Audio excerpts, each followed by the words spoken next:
Magandang araw po sa inyo, Sir Blair. Lalong-lalo na po sa mga giliw ninyong tagapakinig at taga-suporta sa inyong mga YouTube channel na The Voice Addict at mga kwento ni Apong Isaac. Ang kwentong ibabahagi ko ay nangyari taong 1989. Pangangaso ang hanap buhay ko at bukod po doon ay isa rin po kong manunugis ng mga aswang. Nagsimula po ang pagiging manunugis ko nang mamatay ang nanay ko sa kamay ng mabangis na aswang. Isang araw ay merong lumapit sa akin na isang matandang lalaki. Bibili raw siya sa akin ng baboy ramo para sa kanyang apo na buntis. Kaya naman, hinulihan ko siya kasama ng kaibigan ko na si Ruel. Subalit, sa hindi inaasahang pagkakataon, maling hayop pala ang nahuli ko. At doon na nga po nagsimula ang kalbaryo sa buhay ko. Dahil maging si tatay ay nadamay sa pagkakamaling nagawa ko. Kailangan kong harapin ang mga kampon ng kadiliman para mabawi si tatay sa kamay ng mga aswang. Bago ko nga po pala simulan ang aking istorya, ay nais ko lamang pong ipaalam sa inyo na ang mga pangalan at lugar na ginamit ko ay sinadya ko pong binago upang mapangalagaan ang kaligtasan sa totoong lugar ng pinangyarihan ng aking kwento. Kilalanin niyo na lamang po ako sa pangalang Tonyo. At ito ang aking kwento. Aray! Aray, tay! Huwag niyo naman po masyadong diinan ng pagdampi ng tela sa sugat ko. Ang sakit ho eh! Ikaw naman kasi bata ka eh. Hindi ka nag-iingat. Palagi ka na lamang umuuwi rito na may sugat sa katawan. Kung walang kalmot sa likod, may saksak naman sa tagiliran. Abay, baka sa susunod, bangkay mo na ang darating dito sa bahay. Tay, hindi po mangyayari yun. Dahil kaya ko naman pong ipagtanggol ang sarili ko eh. Kaya sige na po, tay. Gamutin niyo na lang po ang sugat ko. Sobrang sakit na po ng likod ko eh. Ang kirot. Hay nako. Kailan ka ba titigil sa ginagawa mong yan, Tonyo? Abay, nakakasawa na rin naman na palagi na lamang akong nag-aalala sa'yo. Tay, wala pong masama sa ginagawa ko. Sayang naman po ang mga natutunan ko kay Lolo Menard. Kung hindi ko po mapapakinabangan, di po ba? Hay nako, ewan ko. Hindi ko talaga maintindihan kung bakit tinuruan ka pa ni tatay sa pangangaso. Tuloy sumasakit tuloy ang ulo ko sa'yo. Pabihira ka, oo. Tay, ako naman po may gusto nito eh. Aray. Tay, dahan-dahan lang naman. Ang sakit po ng sugat ko, tay. Kawawa naman ako. Nasugatan na nga po ako eh. Pinagkakadiinan niyo pa po pagdampi ng tela sa sugat ko. Ay nako, kulang pa yan. Ganyan talagang napapala na matitigas ang ulo. At teka, siya nga pala. Saan mo ba nakuha ang sugat na to? Hinabol po kasi ako ng mabangis na asong gubat kagabi. Sa pagmamadali ko pong tumakbo, yun, natisod po ako at tumama po ang likod ko sa sanga ng kahoy na nakaharang dun sa daraanan ko. Kalokohan. Akala mo ba hindi ko alam kung anong klaseng sugat yan, ha? Magpapalusot ka pa eh. Ang sabihin mo, naghanap ka ng aswang at nakipaglabang ka na naman sa mga halimaw dun sa gubat. Alam niyo naman po pala eh. Bakit nagtatanong pa po kayo sa akin? Dahil gusto kong subukan kung magsasabi ka sa akin ng totoo. Imbis na humingi ka ng pasensya dahil sa pinag-aalala mo ko eh, nakuha mo pang magsinungaling para pagtakpan lamang ang kasalanan mo. Oo na. Kasalanan ko na ho. Pasensya na po kung pinag-alala ko po kayo. Ay nako, aray, napakasakit talaga ng sugat ko. Mamamatay na yata ako, tay ah. Ang masamanda mo matagal mamatay. Tsaka paano hindi sasakit yan? Kalbot ng aswang yan, hindi gasgas ng kahoy. Pambihira ka naman talaga, oo. Magsisinungaling ka na nga lang, hindi mo pa ginalingan. Tama na nga po tayo ang paninirmin niyo sa akin. Mas lalo lamang pong sumasakit ang sugat ko eh. Isa pa, ang tagal niyong gamutin yan. Baka mamaya maubusan na ako ng dugo. Tsaka mas marami pa ang sermon niyo kaysa sa gamot na nilalagay niyo sa sugat ko eh. Ang dami mo reklamo. Ngayon lang to ha. Sa susunod, hindi na talaga kita gagamutin. Bahala ka na sa buhay mo. Hindi niyo naman po ako matitiis, Tay. Teka, maiba nga po pala tayo ng usapan. Bakit ba ayaw niyo po ako mangaso? Hindi po ba dati naman kayo manunugis ng mga aswang? Ano po nangyari? Ayoko na pag-usapan pa tungkol sa bagay na yan. Nagtataka lang po kasi ako sa inyo. Ayaw niyong mangaso ko. Pero ang tinda ninyo, lahat ay may kinalaman sa pangangaso. Ay nako, iba ang tungkol sa mga tinitinda ko. Dahil doon natin kinukuha ang panggastos natin sa araw-araw. Hindi naman sapat ang kinikita mo sa pagbebenta ng mga hayop na mahuhuli mo sa gubat. Dahil mas lamang yung wala kang huli. Dahil iba na pala ang inaatupag mo. May kabuluhan naman pong ginagawa ko, Tay. Sa ngayon may kabuluhan pang ginagawa mo. Pero paano naman ang kinabukasan mo, anak? Humanap ka ng matinong trabaho. Yung bubuhay sa magiging pamilya mo. May sarili po akong dahilan, Tay.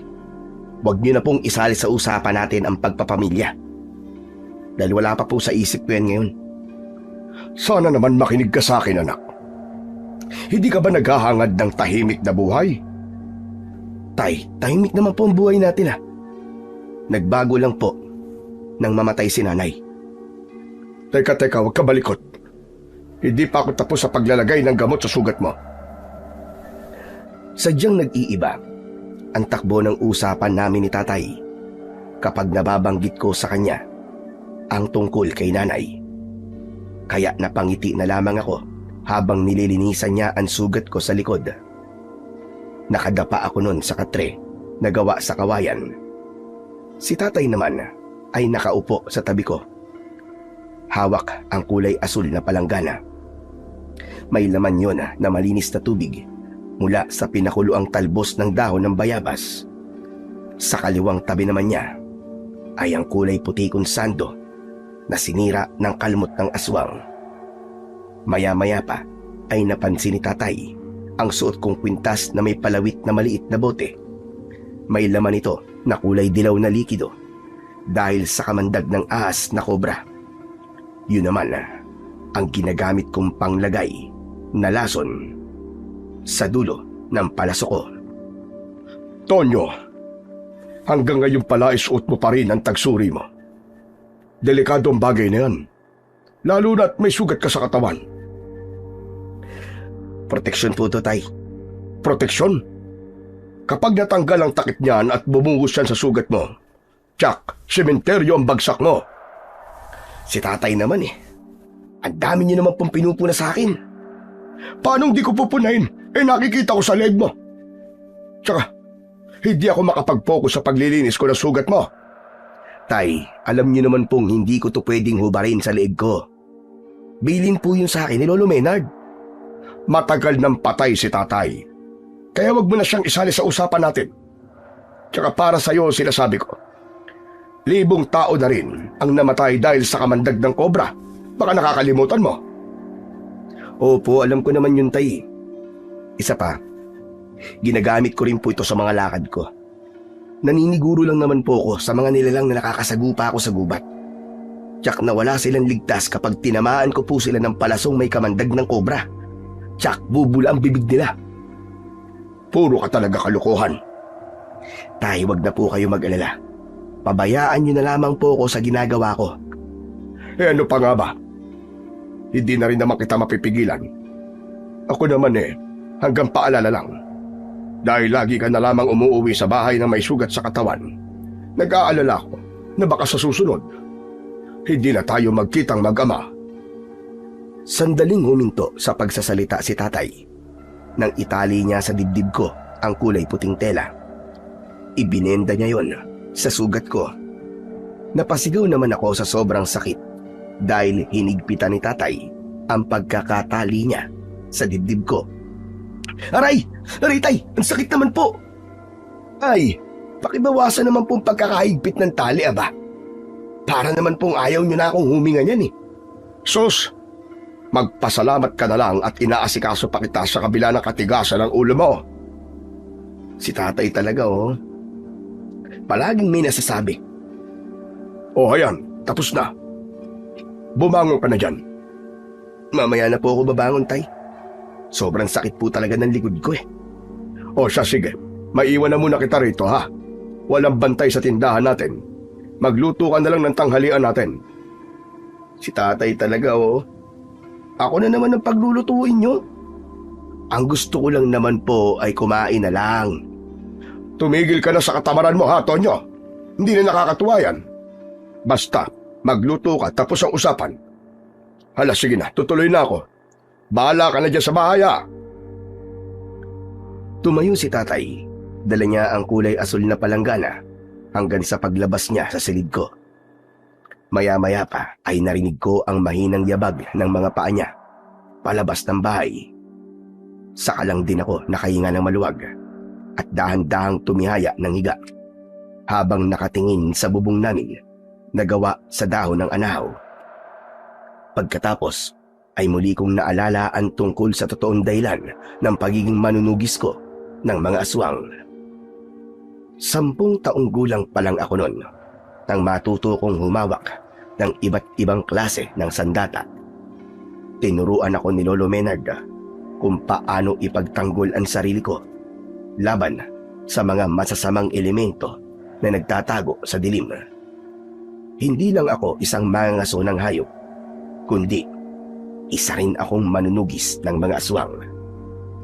Tanging si tatay at ang kaibigan ko na si Ruel ang nakakaalam ng tungkol sa lihim ko. Sa kabila ng lahat ng yon, tutol naman si tatay sa ginagawa ko. Gusto niyang kalimutan ko ang pagiging manunugis ng mga aswang. Pero dahil gusto ko ang ginagawa ko, ay hindi rin niya ako napigilan at madalas na pinagsisimulan ng pagtatalo naming dalawa. Pakiramdam ko, kapag nakakapatay ako ng mga aswang, may buhay rin akong naililigtas. Pagkalipas ng 5 minuto, ay nagpasya na rin akong bumangon sa higaan at bumaba ng katre para magluto ng tanghalian. Pagkalipas ng kalahating oras, dumating naman ang kaibigan kong si Ruel. Diretso siyang pumasok sa loob ng kusina. Dala ang mga palasong binili niya sa palengke. Ipinatong niya ang mga yon sa ibabaw ng lamesa. Saka siya tumingin sa akin. O ano? Kumusta ng pakiramdam mo, tol? Eto, konti na lang ang sakit ng likod. Medyo maayos-ayos na. Asya nga pala. Tignan mo to mga binili kong mga palaso. Konti lang ang inabot ko kanina eh. Marami na kasing bumili ng mga taga-ibang baryo. Sinulyapan ko ang halos kalahating dipa ng kahoy na palaso. Sa dulo nito ay mayroong talim na kasing tulis ng disingkong pako. Nilapitan ko yon at hinawakan ang isang piraso. Habang sinisipat-sipat ko to sa ere, napangiti ako dahil talagang maganda ang palasong yun. Saka naman ako tumingin sa kaibigan ko na nakatingin din sa hawak kong palaso. Salamat dito, Tola. Ayos na to. Sapat na to para sa mga hayop na huhulihin ko sa gubat. Teka, bakit nga pala inutusan mo akong bumili ng mga palaso sa ibang tao? Samantalang may tinda naman si Mang Narding, di ba? Bakit, Tol? Sa palagi mo ba papayag si tatay na bumili ako sa kanya ng mga palaso? Alam mo namang matagal niya nang gusto na tumigil ako sa ginagawa ko, di ba? Pambihira ka naman, oo. Sasama na naman ang loob ni Mang Narding yan sa'yo kapag nalaman niya to, Tol. Tol, hindi naman niya malalaman, di ba? Maliban na lang kung isusumbong mo ko sa kanya. Bakit ko naman gagawin yun? Aba, malay ko sa'yo. Ewan ko sa'yo, Tol. Wala ka bang tiwala sa akin? Nagpapaalala lang naman ako sa'yo bilang kaibigan mo. Habang nagpapaliwanag si Ruel, ay ibinalik ko naman sa lagayang bilog na basket ang palasong hawak ko. Saka ko ito ipinasok sa loob ng silid ko. Pagbalik ko, ay nakaupo na si Ruel sa bangkong tabla at nakatingin siya sa labas ng bintana. Isang malalim na buntong hininga ang narinig ko mula sa kanya at bahagya pa siyang nagulat nang magsalita ako. Tol, matanong lang kita. Ano na nga palang balita sa bayan? Yun, may mga bago na naman daw natagpo ang patay na buntis doon sa Kakawayan na malapit sa palengke nila. Tapos habang nasa tricycle naman ako kanina, nakita kong nagkakagulo yung mga tao sa kabilang palayan. May nabiktima na naman daw ang aswang. Sino raw, tol? Sa pagkakarinig ko sa usapan ng mga taong nakatabi ko sa upuan ng tricycle, Mang Lando raw ang pangalan eh. Kaya lang balita sa lugar nila, naaswang daw si Mang Lando. Kaya ang pinagtataka ko, paano siyang papatayin ng aswang? Eh aswang din naman siya, di ba? Nakapagtataka nga yun ah. Baka naman sila nagpapatayan kapag wala na silang nahahanap na pagkain. Siguro, may punto ka naman sa sinabi mo eh. May nakakita ba sa nangyari? Yun lang, wala nga eh. Diyos ko, ito talaga ang dahilan kung bakit nangangaso ko ng mga aswang eh. Dahil marami ang namamatay nang walang nakakakita. Hinaan mo ang boses mo, tol. Baka mamaya may makarinig pa sa'yo. Kapag nalaman nilang mangangaso ka ng mga aswang, manganganib ang buhay mo, Jack. At teka, sandali lang. Ano bang plano mo ngayon? Ano pa nga ba di dating gawi? Maghahanap ng mga aswang sa gubat at maghahanap din ng mga hayop na pwedeng maibenta sa palengke. Alam mo, tol, naiinip na rin ako sa mga pinaggagawa mo eh. Bakit di mo nalang hanapin ang kuta ng mga aswang nang matapos ng paghihirap mo? Hindi yung ganun kadali, no? Mahabang proseso yun. Tsaka, pasasaan pa. At mahanap ko rin ang kuta ng mga aswang. Huwag ka lang mainip. Ako nga, relax lang eh. Pagkatapos namin mag-usap, tumayo si Ruel at nagpaalam na sa akin. O paano? Kailangan ko nang umalis.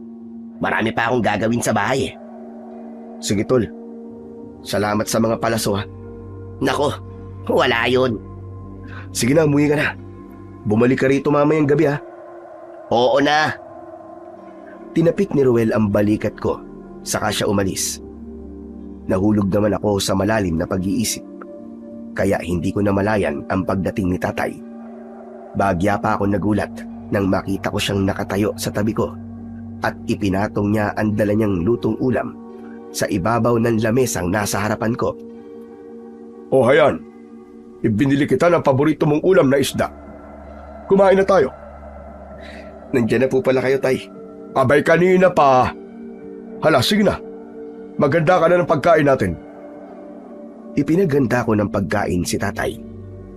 Habang kumakain kami, biglang nabuksan ni tatay ang usapan tungkol sa nangyari sa kabilang baryo. Anak, alam mo na ba ang balita sa karatig baryo natin? Hindi pa po, tay. Yun na nga, marami raw gumagalang aswang sa gubat. Baka matsyempuan mo ang grupo nila. Kaya huwag ka na muna mangaso. Sabi ko na nga, be. Diyan na naman po mapupunta ang usapan natin. Ano ka ba? Pinapaalalahanan lang kita at walang masama sa sinabi ko sa'yo. Sige na po. Tapos na po ako kumain. Napaangat ng mukha si tatay nang mabilis akong tumayo. Halos hindi ko pa naubos ang kanin sa plato ko. Kaya naman, tumigil sa pagsubo ng kanin si tatay. Kung lagi kang ganyan, baka hindi na talaga kita pakailaman. Pero walang sisiyan ha, kapag may nangyaring masama sa'yo. Hindi niyo po ako naiintindihan, tay. Ayoko na po magtalo pa tayo. Kaya alis na lang po ako. At saan ka na naman pupunta ha? Kay Ruel? Kahit saan po. Basta malayo dito. Abat, bakit ka ba nagkakaganyan ha, Tonyo? Gusto niyo po bang malaman? Sabihin mo nang maintindihan ko. Dahil hindi ako manghuhula. Tay, gumagawa po ako ng paraan para mabigyan ng hustisya ang nangyari kay nanay. Na hindi niyo magawa para sa kanya. Imbis na suportahan niyo po ako, pinipigilan niyo pa ako eh. Pinipigilan kita, anak. Dahil ayokong magkaharap kayo na mabangis na aswang na pumatay sa iyong ina. Kaya nga po naging manunugis po ako ng aswang, Tay. Dahil siya po talaga ang hinahanap ko. Tonyo, anak, hindi mo naiintindihan ang sinasabi ko. Ako po hindi nyo naiintindihan, Tay. Kapag ganyan kayo, pakiramdam ko po, hindi mahalaga sa inyo si nanay. Kaya ako na lang po ang kikilos para sa kanya. Hindi ko na hinintay na magsalita pa si tatay. Agad akong tumalikod sa kanya dahil talagang sasabog na ang dibdib ko sa galit. Malalim ang sama ng loob ko sa ama ko dahil hindi siya naghanap ng hustisya para kay nanay. Kaya naman, mabilis akong pumasok sa loob ng silid ko para kunin ang pana at mga palaso ko. Mabilis kong isinukbit ang lagayan nito sa balikat ko. Bitbit ang pana ay dire-diretso akong lumabas ng bahay. Saan ka pupunta, Tonyo? Tonyo, bumalik ka rito! Hindi ko pinansin ang pagtawag ni tatay. Naramdaman ko, hinabol niya ako hanggang sa pintuan. Hindi ko siya nilingon. Gusto kong iparamdam sa kanya na masama talaga ang loob ko sa kanya. Maya-maya pa ay bigla akong natigilan sa paglalakad. Saglit ako nag-isip kung saan ako pupunta. Hindi ko rin namalayan na pumatak na pala ang luha ko sa aking mga mata. Mabilis ko yung pinunasan. Saka ako nagtungo sa lugar kung saan madalas akong tumatambay kapag masama ang loob ko. Pagkalipas ng 15 minutong paglalakad, narating ko ang kubo na gawa sa tabla at kugon.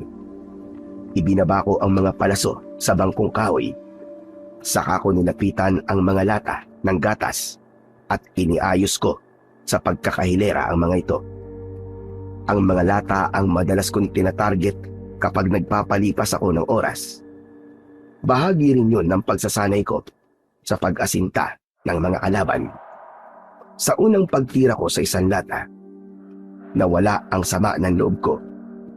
Ang galit ay napalitan ng ngiti sa labi. Nilapitan ko ang lata at halos mawasak yun sa kakaibang talim ng palasong binili ng kaibigan kong si Ruel. Kakaiba nga ang ginamit na talim sa palasong ito. Sana pala, marami na ang binili ng mokong na yun. Habang hawak ko ang latang nabutas, binunot ko naman ang palaso. Saka ko ibinalik ang lata sa pwesto nito. Pagkalipas ng halos 5 oras, hindi ko na malayang madilim na pala ang paligid. Kaya naman, pumasok ako sa loob ng kubo at kumuha ng karagdagang sandata roon.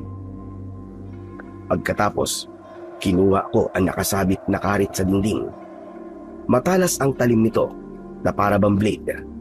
Halos kasing laki lang yon ng kutsilyong may sariling kaluban. Saka itinali ko ito sa hita ko. Nang maihanda ang mga gamit ko, lumabas ako ng kubo at hinintay ang pagdating ni Ruel. Tsak na malalaman ito ang naging pagtatalo namin ni tatay dahil siguradong dadaan siya sa bahay. Hindi na ako nagkamali. Nakita kong humihingal si Ruel at napapahawak pa sa tuhod ng tuluyang lumapit sa akin. Anak ng putya naman, oo. Hindi ko alam na nag-aaway na naman pala kayo ni Mang Nardeng. Ayun, pati ako pinagalitan. Pabayaan mo siya. Doon lang naman siya magaling. Pero tol, Sige na. Ayoko nang pag-usapan ng tungkol sa nangyari kanina. Halika na, umalis na tayo. teka, sandali lang naman. Magpapahinga muna ako. Nakakapagod eh. Kita mo nang hingal na yung tao eh. Sino ba naman kasing nagsabi na tumakbo ka? Tsaka ano ba yung dala mo? Bakit? Anong mali sa dala kong pana?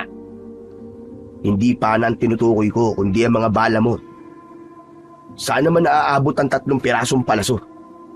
Nariyang ka na naman eh. Ala, tama na nga yan, tara na. Umalis na tayo. Wala nang nagawa si Ruel nang mauna akong maglakad sa kanya. Naramdaman ko naman ang pagsunod niya at tinahak na namin ng daan papasok sa kagubatan. Pagkalipas ng 1 oras na paglalakad, Narating namin ang gitna ng kakawian.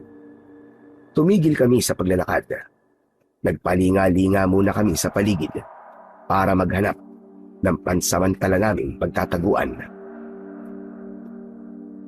Tol, bakit kaya parang kinakabahan ako ngayon? Bawasan mo ang kape mo nang hindi ka kabahan.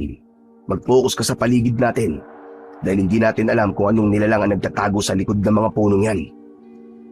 Napatingin si Ruel sa bahaging itinuro ko. Maya-maya pa ay naramdaman ko ang pag-iinit ng untas ko. Tol, maging alerto ka sa paligid ha.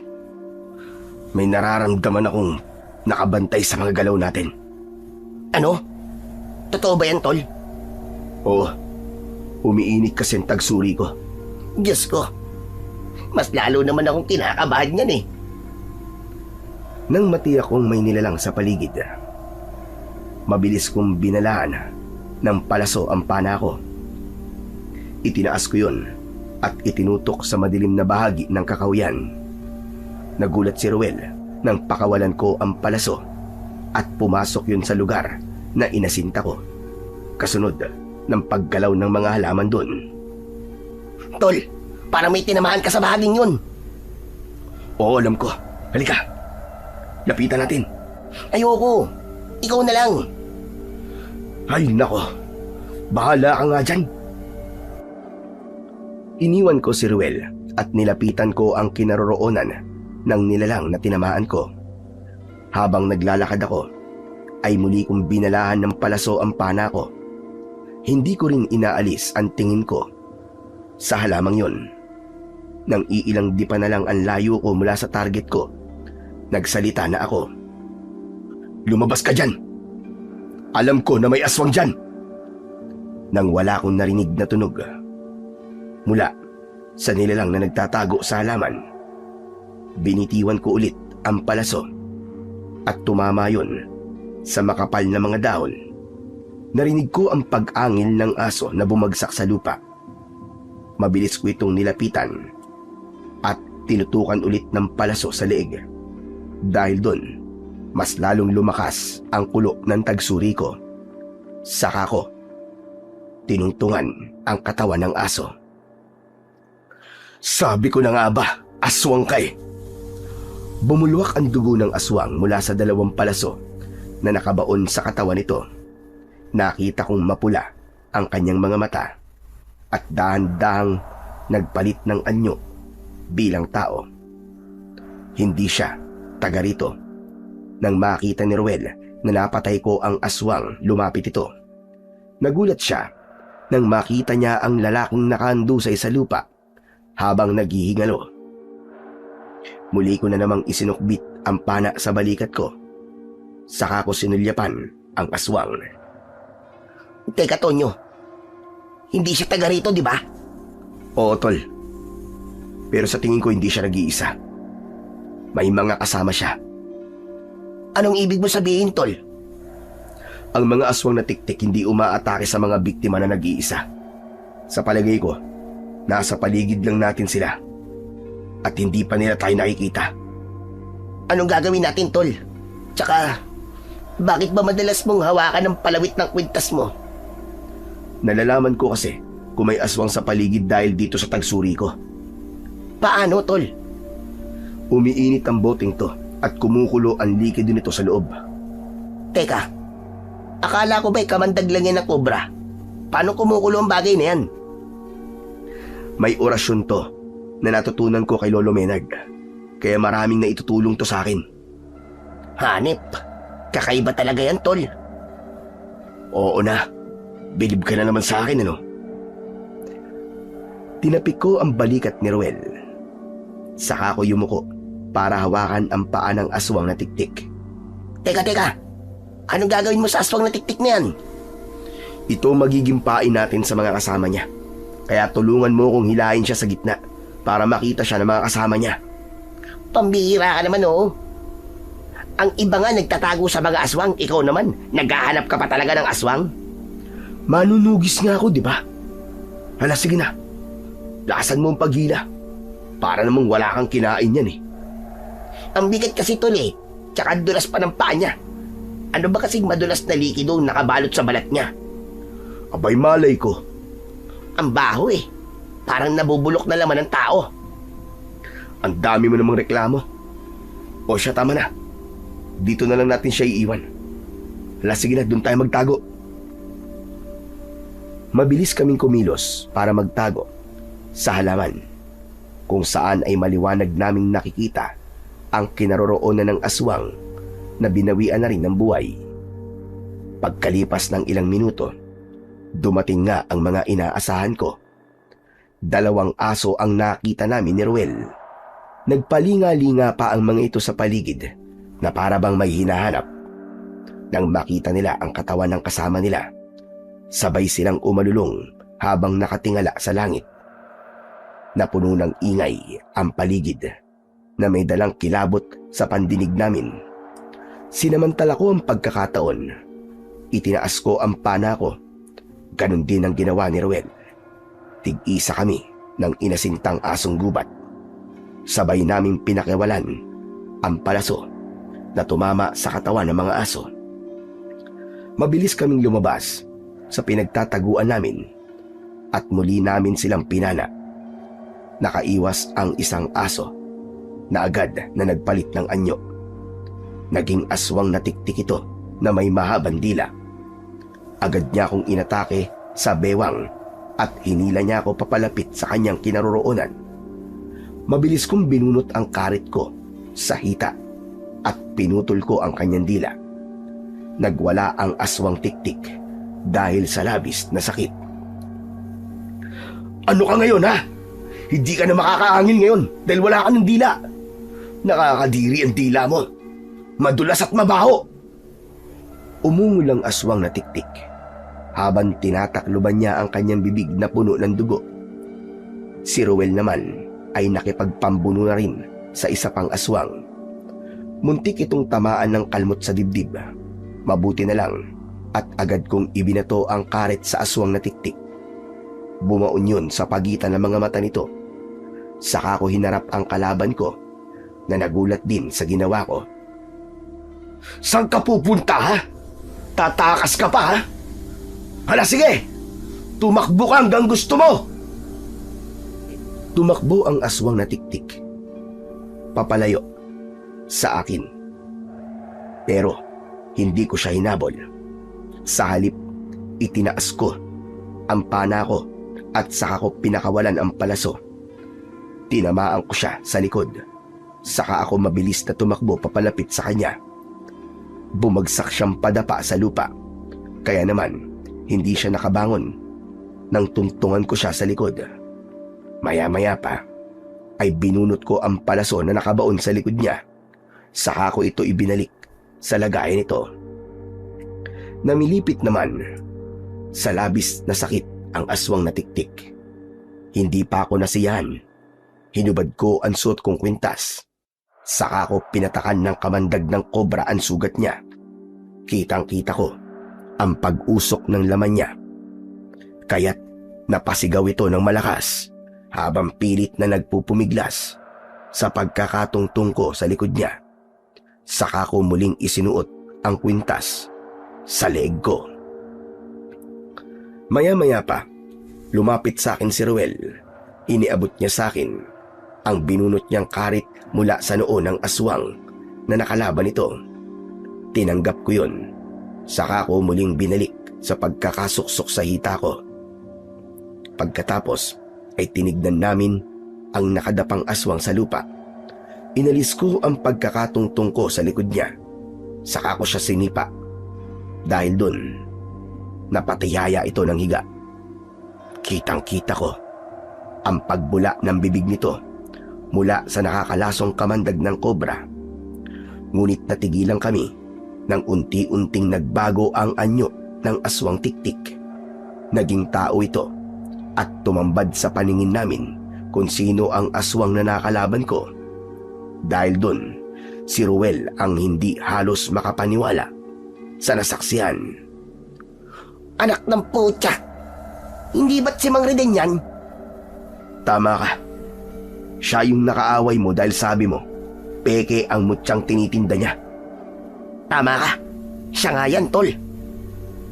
Nang makita namin ang aswang na tiktik, mabilis akong tumalikod rito. Nagtaka naman si Ruel. O teka. Saan pupunta, Tonyo? Aalis na. Teka, may paano to? Iiwan natin siya dyan. Nang may silbi naman siya sa mga hayop na nakatira sa gubat na to. Kaya halika na. Teka, sigurado ka ba? Paano naman ang dalawa niyang mga kasama? Wala tayong ibang gagawin sa kanila kundi iwanan sila rito. Nang makita naman ng mga kasama nila na hindi na sila ligtas sa lugar na to. Hindi ba mas lalo lamang sila magagalit nun? Yun na nga ang hinihintay ko eh. O ano? Sasama ka ba o magpapaiwan ka rito? Aba, siyempre sasama ako. Pambira ka naman, oo. Parang nagtatanong lang eh. Ang init-init na agad ng ulo mo. O sige na, pasensya ka na. Bakit ba kasi ang init ng ulo mo? Nagagalit lang ako. Dahil hindi silang inaasahan ko. Ay, oo nga pala, teka. Bunutin mo nga muna yung mga palaso sa katawan ng mga kasama niya. Wala tayong iiwang bakas rito. Ganun nga ang ginawa ni Ruel. Saka siya sumunod sa akin sa paglalakad. Wala bang naiwang mga palaso? Wala na, Chong. Kung ganun, tara na. Nag-aalala na lamang na sumunod sa akin si Ruel habang nanginginig ang kanyang mga kamay. Kita ko yon dahil sa hawak niyang pana. Pero tinawanan ko lamang siya kaya biglang bumakas ang pagkadismaya sa mukha niya. Hanep, talagang sanay ka ng pumatay ng aswang, ano? Samantalang ako, yun ang kauna-una ang pagkakataon na nakapatay ako ng aswang. Kapag may mabigat kang dahilan, hindi iisipin ang salitang takot. Oo, alam ko naman ang dahilan mo eh. Uy, teka, dumudugo ang sugat mo sa likod, Tonyo. Dugo lang yan. Mas masakit pa rin na mawalan ng isang ina kesa sa sugat na to. Ay nako, wala na talaga akong masabi sa'yo. Isang malalim na buntong hininga ang pinakawalan ko nang umalis kami sa lugar na yon. Pagkalipas ng isang oras na paglalakad, naghiwalay kami ng daan ni Ruel. Dumiretso naman ako sa bahay at hindi agad ako pumasok. Pinagmasdan ko muna ang bintana sa silid ni tatay, kaya alam kong gising pa ito. Maya-maya pa ay nagpasya na akong pumasok sa loob ng bahay. Pagkatapos, nagtungo ako sa silid ko. Saka ko isinaradong mabuti ang pinto. Ibinaba ko ang pana ko sa ibabaw ng lamesang malapit sa katre ko, kasama ng mga palaso at karit na may bahid ng dugo. Hinubad ko rin ang pang-itaas kong damit, saka ako nahiga ng pataob sa katre ko. Dahil medyo napagod ako sa mga ginawa ko, mabilis akong nakatulog. Kinabukasan, kagaya ng inaasahan, kumalat ang balita tungkol sa pagkamatay ni Mang Reden. Kaya naman, itong si Ruel, tarantang nagtungo sa bahay namin. Hindi pa siya nasiyahan. Dumiretso talaga siya sa loob ng kwarto ko at sapilitan niya akong ibinangon. Kumuha rin siya ng damit sa aparador ko at siya mismo ang nagsuot ng damit ko. Sabay hila niya sa kamay ko para lumabas ng silid. Mabilis ko namang binawi ang kamay ko at nagtatakang napatingin sa kanya. Teka, sandali lang, Ruel. Saan ba tayo pupunta? Tsaka bakit ba tayo nagmamadali? Halika na, tol. Huwag ka na muna magtanong. Sumama ka na muna sa akin. Ano ba? Hindi ako sasama sa'yo hanggat di mo sinasabi sa akin kung saan talaga tayo pupunta. Pupunta tayo sa kinaroroonan ni Mang Reden. Grabe, hindi ka maniniwala sa makikita mo. Bakit? Ano ba nangyari? Hindi ba patay na siya? Oo nga, pero basta halika na. Ang hirap ipaliwanag eh. Halos kalad ka rin ako, Ruel. Marating lang namin ang kinaroroonan ni Mang Reden. Pagdating namin doon, ay marami ng mga tao ang nakikiusyoso sa lugar. Nilapitan namin ang mga ito at hindi ako makapaniwala sa nakita ko. Wasak ang leeg at tiyan ni Mang Riden. Katabi nito, ang dalawa pa niyang kasama. Ano? Nakita mo na ba? Oo, Tol. Paano nangyari to? Yan na nga ang gusto kong itanong sa'yo. Sigurado kung may lumapa sa katawan nila. Tama ka, Ruel. Kung maririnig mo ang usapan ng mga tao sa paligid natin, lahat sila sinasabing aswang ang pumatay kay Mang Riden at sa mga kasama niya. Pero tol, aswang sila, di ba? Kaya paano naman sila lalapain ng isa pang aswang?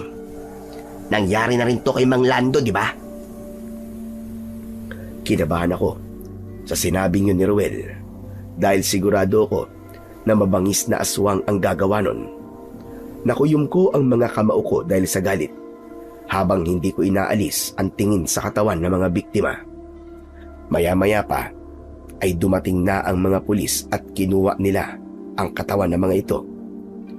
Nagkatinginan naman kami ni Ruel at bumakas sa mukha niya ang labis na pag-aalala.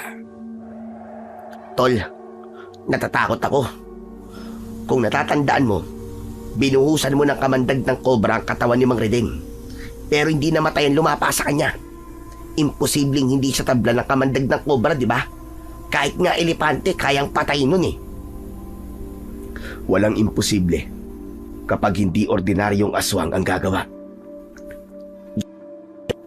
Ito na nga ba at sinasabi ko eh.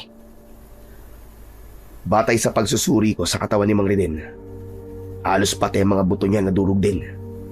Parang gawa talaga ng isang mabangis na halimaw. Maging ang katawan niya, tol. Natuyo rin na para bang inubos ang kanyang dugo sa katawan. Hindi ako nakapagsalita sa sinabing ni Ruel. Maya-maya pa, hinawakan ako ni Ruel sa balikat at saka siya nagsalita. Tol, natatakot ako. Sa tingin ko, pagpapahiwatig ng babala sa'yo ang nangyaring ito kay Mang Riden. Sa bahay na tayo mag-usap, Tol. Baka may makarinig sa atin dito. Tara na. Nang maintindihan ni Ruel kung ano ang ibig kong sabihin, tumango siya at umalis kami sa lugar na yon. Pagkarating namin sa bahay ay naupo kami paharap sa kalsada sa ilalim ng puno ng mangga na madalas naming tambayan. Tol, hanggang ngayon di pa rin ako makapaniwalang nangyari yon sa mga aswang. Pero bakit naman yung gagawin ng aswang na kalahi nila? Imposible naman yata na kumain siya ng kapwa niya aswang, di ba? Nangyayari talaga yon, Roel. Pinapatay nila ang kapwa nila. Wala silang ipinagkaiba sa mga pusang barako. Diyos ko, nakakadiri naman. Hindi yung nakakadiri para sa kanila. Dahil bahagi yun ng kanilang tradisyon. Bigla tuloy akong kinabahan sa sinabi mo, Tonyo. Bakit ka naman kakabahan? Kasama mo naman ako, di ba? Isa pa, mabuti na yung malaman ng mabangis na aswang ang tungkol sa pagpatay ko sa mga kalahi niya. Para naman matakot siya mambiktima. Tol, hindi uso sa mabangis na aswang ang salitang takot. Ikaw ang dapat na matakot sa kanya. Nako, hindi ako pagtataasan ng balahibo sa kanya, no? Ay nako, umiral na naman ang kayabangan mo. Kahit di mo sabihin sa akin, alam kong nag-aalala ka rin. Hindi na ako nakipagtalo pa kay Ruel. Pinanood na lang namin ang mga taong dumadaan sa tapat namin. Lahat sila, walang ibang pinag-uusapan kundi ang tungkol sa nangyari kay Mang Riden. Maya-maya pa ay narinig ko ang tighim ni tatay mula sa likuran namin. Sabay kaming napalingon ni Ruel sa gawin ni tatay. Lumapit siya sa amin at pumwesto sa tapat ko. May dala siyang mga palaso at isa roon ang may dugo pa ng aswang. Tama nga ang hinala ko. May alam kayo sa pagkamatay ni Riden. Bakit niyo naman po pinakialaman ng mga palaso ko, tay? Ano naman po ba ang gusto niyo mangyari? Dahil sa nabubuo na naman tensyon sa pagitan namin ni tatay, mabilis na tumayo si Ruel at nagpaalam na ito na uuwi na. Tumango na lang ako sa kaibigan ko, saka ko binalingan ng tingin si tatay na matalim ang pagkakatitig sa mukha ko. Nangyayari na ang kinatatakutan ko, anak. Narito na siya. Pwede ba, tay? Huwag po kayong ganyan. Bakit ba takot na takot kayo sa aswang na pumatay kay nanay? Dahil malakas siya at hindi mo siya kaya. Kaya ba mas pinili niyo maging duwag, ha? Hindi niyo ako gaya, tay. Dahil sa sinabi ko, ay tumama ang kamao niya sa mukha ko. Kaya naman, nahulog ako sa bangko at bumagsak ako sa lupa. Pero, mabilis akong tumayo. Para salubungin ang galit na titig ni tatay, ibinato niya sa akin ang mga palaso. Kasunod ng pag-angat ng kanyang kamao sa ere para sana suntukin ako ulit. Pero malakas akong sumigaw. Sige, tay! Saktan niyo po uli ako. Suntukin niyo uli ang mukha ko. Pero hindi po magbabago ang tingin ko sa inyo. Duwag kayo, tay. Duwag! Naging duwag man ako dahil yun sa'yo. Para protektahan ka. 2 taon na nawala sa buhay ko dahil sa mababangis na aswang na yun. Kaya hindi ko hahayaan na pati ikaw ay mapahamak. Huwag na po kayong mga tuwiran, tay. Kahit sang kutignan, kaduwagan niyo pa rin ang nakikita ko. Yang tapang na ipinapakita niyo sa akin ngayon, sa aswang niyo ibuhos nang may silbi naman ang galit niyo. Dahil hindi po akong kalaban niyo, tay, kundi ang sarili niyo. Ano sabi mo? Ibaba niyo na po ang kamao niyo, tay. Dahil kahit bugbugin niyo pa ako ng paulit-ulit, hindi ko kayo susundin. Hahanapin ko pa rin ang aswang na pumatay kay nanay. Kahit buhay ko pa ang maging kapalit. Teka, sandali lang. Saan ka pupunta? Hindi pa tayo tapos mag-usap. Bumalik ka rito, Tonyo! Tonyo! Tuluyan na akong umalis sa lugar na yon. Hindi ko na nilingon si tatay. Basta ang alam ko, ng mga sandaling yon, masamang-masama ang loob ko sa nangyari. Kahit nakapikit ako, nakikita ko pa rin ang bangkay ni nanay nung 5 taong gulang pa lang ako. Hindi ko makalimutan ang itsura niya. Wasak na wasak ang katawan niya at para bang nakikita ang pinagdaanan niyang hirap sa kamay ng aswang na pumatay sa kanya. Sa tuwing naaalala ko ang bahagi na yon sa nakaraan ko, as lalong umaapoy ang dibdib ko dahil sa matinding galit. Habang naglalakad ako, pinunasan ko naman ang dugong umaagos mula sa pumutok kong labi. Ngunit bigla ko natigilan nang makita ko ang isang matandang lalaki na may hawak na tungkod na gawa sa kahoy. Halata ang pagod sa kanyang muka dahil sa paghabol niya sa sarili niyang hininga. Teka, sino kaya matandang yun? Tsaka, saan kaya siya pupunta? Hinintay kong makalapit sa akin ang matandang lalaki hanggang sa nakita niya rin ako at agad itong nagsalita. Iho, mawalang galang na sa iyo. Alam mo ba kung saan nakatira dito? Yung mag-amang mangangaso? Opo, tatang. Ano po bang kailangan niyo sa mag-amang mangangaso?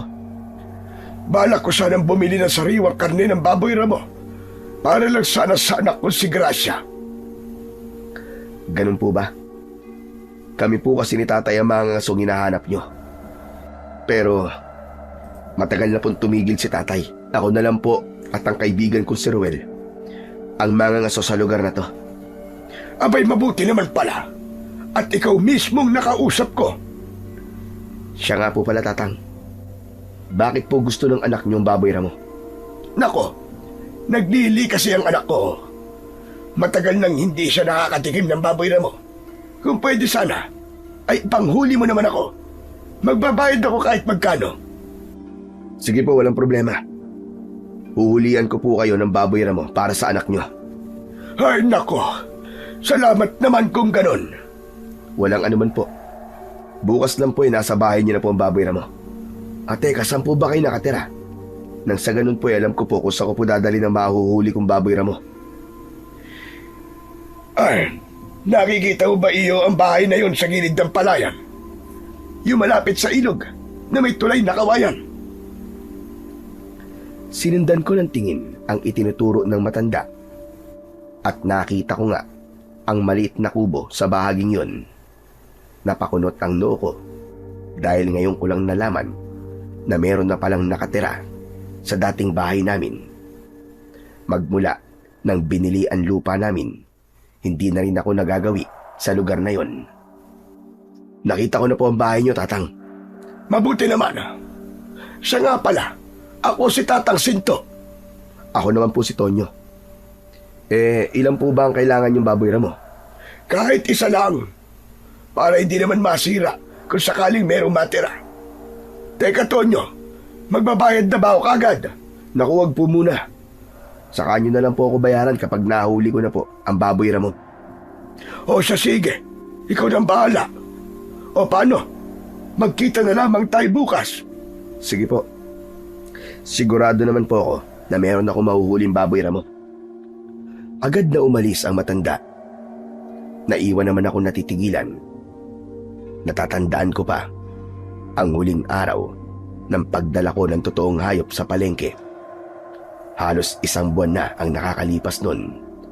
Hindi ko naman kasi alam ng oras na yon kung bakit bigla kong pumayag sa gustong mangyari ni Tatang Sinto. Pero ang mas ipinagtataka ko ngayon ko lang nalaman na meron na palang nakatira sa dati naming bahay.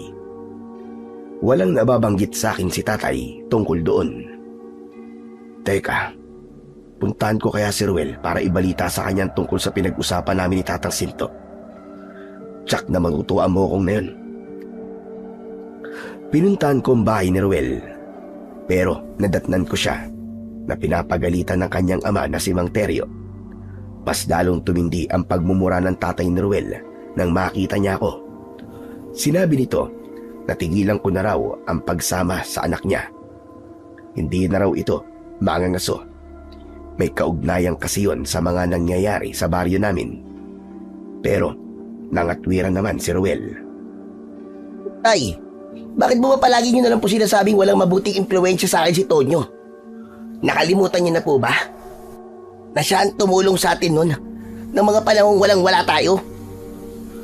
Imbis na tumigil, ay pinalo pa ni Mang Teryo ang anak nitong si Ruel gamit ang pana.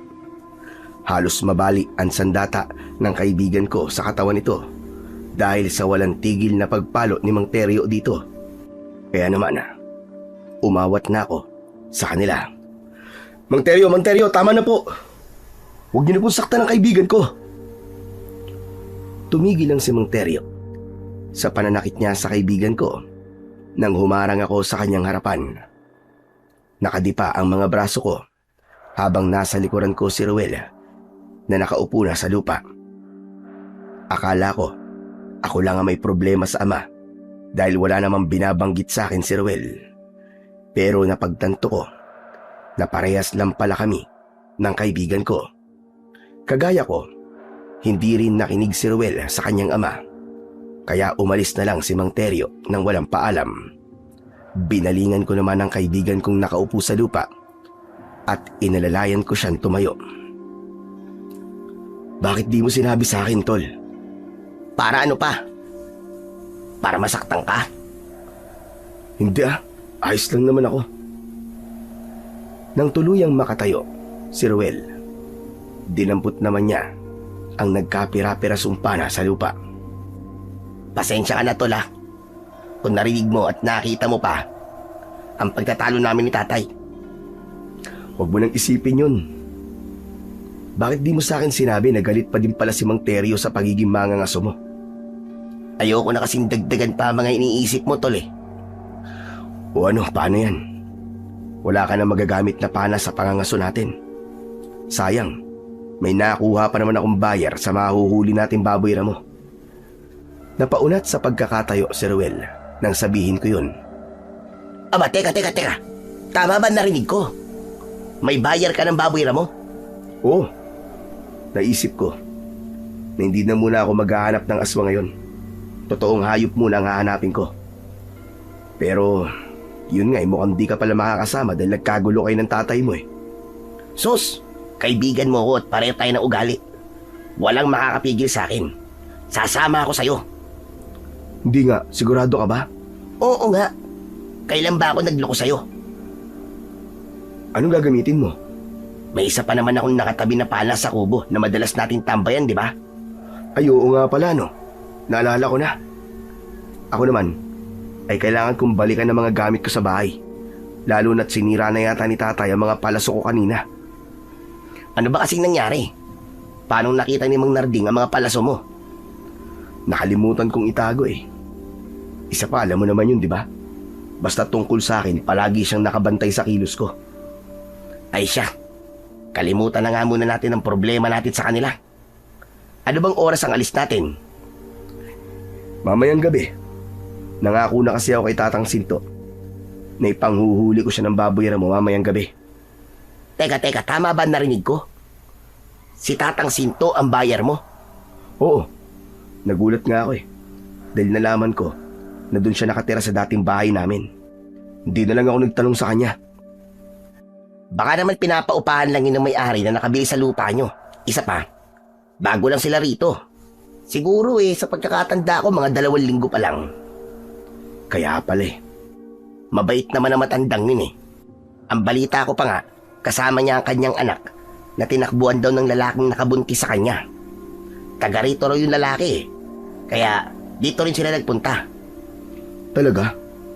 Kawawa naman pala ang anak niya. Oo nga biruin mo. Unang kasintahan pala ng babae yung lalaking nakabuntis sa kanya. Tapos ganun pa nangyari. Ang masaklap pa, may asawa na raw ang lalaki at may isang anak.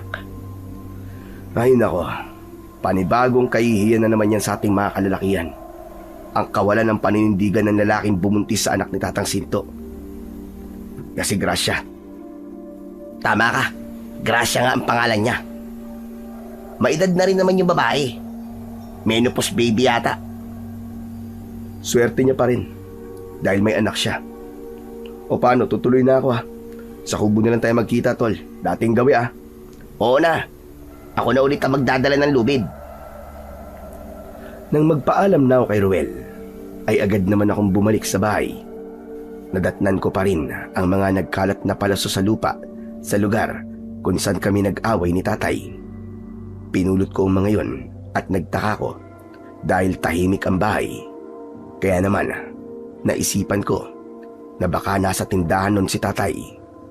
Nang maipon ko ang lahat ng mga palaso, pumasok naman ako sa bahay namin. Dumiretso agad ako sa loob ng kwarto ko. Inilapag ko ang mga palaso katabi ng pana ko. Nandun din ang karit ko na madalas kong dinadala kapag umaalis ako. Maya-maya pa ay nahiga ako sa katre at saglit akong nagpahinga roon. Napaidlip naman ako ng ilang oras. Kaya nang magising ako, madilim na ang paligid. Bumangon ako at sinubukan kong pakiramdaman ang loob ng bahay namin. Walang ingay at hindi rin nakabukas ang gasera sa loob ng sala namin. Wala pa rin si tatay ha. Kung ganun, masama pa rin ang loob niya. Kung sa bagay, kahit ako, masama pa rin ang loob ko sa kanya. Mas mabuti na siguro to para maiwasan muna namin ang isa't isa. Pagbaba ko sa katre, agad akong nagtungo sa sala. Binuksan ko rin ang ilaw, saka inihanda ko ang mga sandata ko. Inipon ko ang lahat ng mga palaso ko at inilagay ko ang mga yon sa pahabang bilog na basket. Isinukbit ko yon sa balikat ko. Kasama ng pana ko, ang karit naman ay muli kong itinali sa hita ko. Inayos ko rin ang tagsuri ko, ganun din ang makapal kong jacket. Maya-maya pa ay nagpasya na akong lumabas ng bahay para magtungo naman sa kinaroroonan ng kubo ko. Halos kalahating oras ang nilakad ko bago ko narating ang tambayan namin. Nakita ko si Ruel. Nakatayo siya sa may pintuan at halatang kanina pang naghihintay sa akin. Nakita ko rin na nakasukbit sa balikat niya ang luma niyang pana kasama ang lubid na kulay puti na halos kasing laki ng bilog na daliri ng bata. Yun ang ginagamit naming pantali sa mahuhuli naming hayop. Lumiwanag naman ang kanyang muka nang makita niya ako. Akala ko nagbago na ang isip mo at di ka na darating. Pwede ba naman yun? Nag-usap na tayo eh. O teka, bakit ganyan ang mukha mo? Di kasi kami nagkita ni tatay bago ako umalis sa bahay. Baka naman nagpapalipas lang ng sama ng loob si Mang Narding. Sa tindahan niyo siya madalas tumambay, di ba? Baka nga tama ka. Kaya lang, siya pa talaga ang magagalit sa akin pagkatapos ng ginawa niya. Nakita ko nga. Kanina ko pa gustong itanong kung bakit may sugat ka sa labi mo eh. Kaya lang, mukhang alam ko na ang sagot. Ngayon niya lang to ginawa sa akin, tol. Huwag mo lang isipin yun. Tayong mga anak ang kailangan magpakumbaba. Pero hindi rin dapat tayo pumayag na sila ang masusunod sa buhay natin, di ba? May sarili na tayong pag-iisip at nasa hustong gulang na rin. Tama ka. Ay nako, tara na nga. Mababang oras pa ang guguguli natin sa paghanap ng baboy ramo. Sana lang talaga at hindi mga aswang ang mahanap natin. Isang tapik sa balikat ang naging tugon ko kay Ruel para magtungo na kami sa gubat. Tamang-tama lang ang paglalakad namin dahil maliwanag naman ang sikat ng buwan. Kaya nakikita namin ng malinaw ang daan. Pagkalipas ng isang oras na paglalakad, narating namin ang lugar na madalas pinupuntahan ng mga hayop sa gubat. Malapit kasi yun sa ilog na pinagkukunan naman nila ng inumin. Dito na lang tayo maghintay, tol. Lalagyan mo pa ba ng kamandag ng kobra ang dulo ng pala mo? Hindi na, tol. Di naman aswang ang uhulihin natin ngayon eh. Mabilis kaming nagtago sa malagong halaman na malapit sa ilog. Pagkalipas ng ilang minuto, ay meron ng dumating na dalawang usa. Uminom ang mga ito sa gilid ng ilog. Maya-maya pa, ay meron na kaming narinig na huni ng baboy ramo. Kaya naman, inihanda ko na ang pana ko, habang si Ruel naman ay kabadong nakatingin sa gawi ng mga hayop. Hinila ko ang tali ng pana ko, saka ko binitiwan. Mabilis na lumipad ang palaso at direkta tong tumama sa tagiliran ng baboy ramo. Dahil doon, nabulabog ang mga kasama nitong mga hayop. Kumaripas naman ang takbo ang baboy ramo, papunta sa madilim na bahagi ng kakahuyan. Agad kaming tumayo para habulin ang hayop. Ruel, bilisan mo! Baka makawala ang baboy ramo! Naghiwalay kami sa pagtakbo ni Ruel para habulin ang tumakas na baboy ramo. Habang hinahabol ko ito, ay muli kong pinakawalan ang palaso na tumama naman sa hita niya. Ang bilin kasi ng matandang lalaki, sariwang karne ang kailangan nito, kaya hindi ko papatayin ang baboy ramo. Nakita naman ni Ruel na tinamaan ko ito. Tol! Bumagsak sa lupa! Tinamaan mo siya! Yanda mo, lubid! Baka makatakas pa! Dali! Mabilis kaming lumapit sa kinaroroonan ng baboy ramo. Nadatnan namin na habol nito ang kanyang hininga dahil sa sugat na tinamo nito sa katawan. Hinawakan ko muna ang tagsuri ko bago ko ipinagapos kay Ruel ang hayop. Binunot ko muna ang dalawang palaso sa katawan niya, saka ko ibinalik ang mga yon sa lagayan ko. Ano? Nararamdaman mo bang aswang siya, tol? Hindi. Hindi siya aswang, tol. Totoong hayop siya. Dahil hindi kumulo ang tagsuri ko. Hala, sige na. Itali mo mabuti ang kanyang mga paa. Kukuha lang ako ng kawayan sa bahaging yon para gamitin nating usungan sa pagbuhat sa baboy ramo. Sige, tol. Hindi na makakatakas to dahil naigapos ko na ang kanyang mga paa. Isinukbit ko sa balikat ko ang pana. Saka ako tumakbo papunta sa kinaroroonan ng mga kawayan. Pagtapat ko sa puno, ay kinuha ko ang karit sa hita ko at pumutol ng 1.5 dipa ng haba ng kasing bilog ng braso ko. Ganong katalas ang talim ng sandata ko, kaya palagi ko itong diladala. Pagkatapos ay bumalik ako sa kinaroroonan ni Ruel. Nadatnan ko siya na naghihintay sa akin. Tulungan mo ko, tol. Isuot mo ang tali sa kawayan at umalis na tayo rito. Teka, ba't ka ba nagmamadali? Baka kasi mamatay ang baboy ramo eh. Ang gusto ni Tatang Sito, sariwa yung karne na nadali natin sa kanya. Kaya pala hindi mo siya pinatamaan sa leeg, ha? Akala ko pa naman, humihina ka sa paggamit ng pana eh. Pambihira, syempre hindi no. Sinadya ko siyang patamaan sa mga hindi delikadong parte ng kanyang katawan. O ano, tara na. Oo, sandali, bubuelo muna ako. Ang bigat ng baboy ramo na to eh. Kaya nga sinuwerte tayo ngayon eh. Mataba ang nahuli natin. Kahit mabigat, ay pilit namin binuhat ni Ruel ang baboy ramo. Nakailang pahinga rin kami bago kami nakarating sa bahay. O tol, saan natin to ibababa? Dito na lang siguro sa bahaging to ng kubo. Pagod na ako, grabe ang bigat. O sige, alalayan mo ang pagbaba natin ha. Baka makatakas pa. Daan-daan naming ibinaba ang baboy ramo. Saka namin hinugot ang kawayan at hinayaan na nakahiga ito sa lupa. Agad na kumalat ang dugo nito sa lupa. Kaya naman naghanap ako ng telang maitatali sa mga sugat nito. Maya-maya pa ay napatingin ako sa kulungang gawa sa bilog na kahoy.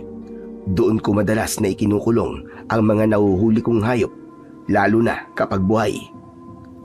Tol, ano bang oras na? Tingin ko mga pasado 1:00 na ng madaling araw. Teka, bakit mo ba na itanong? Sa tingin ko kasi, di pa umuwi ng bahay si tatay. Huwag mo na munang isipin si Mang Narding. Ito na munang huli natin ang isipin mo. Ano? Kailangan mo ba ang tulong ko dito? Oo, tol. Tulungan mo akong hilahin ng baboy ramo. Papasok dun sa kulungan. Pinagtulungan nga naming hilahin ang baboy ramo. Saka ko, isinarang mabuti ang kulungan. Nang hihina naman kaming napaupo sa malaking batong naroon dahil sa labis na pagod. Nang makabawi kami ng lakas, ay tumayo na si Ruel. O paano tol? Bukas na lang ulit ha. Kailangan ko lang umuwi sa bahay. Sige tol, salamat. Sigurado ka bang kaya mo na rito? Oo, wala ka nang dapat alalahanin. Nakakulong naman na ang huli natin eh. O sige, bahala ka na sa huli natin ha. Oo, at kapag nakuha ko ng bayad, ay hati tayo sa kita. Isang tango ang itinugon sa akin ni Ruel. Bago siya lumabas, ay inayos niya muna ang pagkasabit ng pana sa balikat niya. Tumayo naman ako at inihatid ko siya hanggang sa pintuan. Saglit muna akong nagtungo sa loob ng silid ko. Pagpasok ko, ay agad akong nagpalit ng damit. Inilapag ko rin ang karit sa ibabaw ng lamesa malapit sa katre ko.